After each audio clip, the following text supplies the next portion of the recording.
రాముడు అయోధ్యకు తిరిగి రావాలా? లేక తన తండ్రి మాట నిలబెట్టుకోవడమే ఆయన ధర్మమా? భరతుడు తీసుకున్న నిర్ణయం ఏమిటి?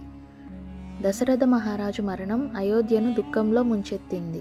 కైకేయి తన కుమారుడు భరతుడిని రాజుగా చేయాలని కుట్ర పన్ని రాముడిని అరణ్యవాసానికి పంపించింది.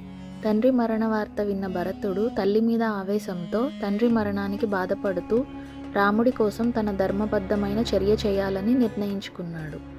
భరతుడు తన తమ్ముడు శత్రుఘ్నుడితో కలిసి చిత్రకూటం చేరుకున్నాడు. అక్కడ రాముడు, సీత మరియు లక్ష్మణులు సాదాసీదా జీవితం గడుపుతున్నారు. భరతుడు రాముడిని కలిసినప్పుడు తండ్రి మరణ వార్త చెప్పి తండ్రి ఇచ్చిన మాటను గౌరవించడం కంటే తండ్రికి చేసిన పూజా విధులు ముఖ్యమా అని అడిగాడు.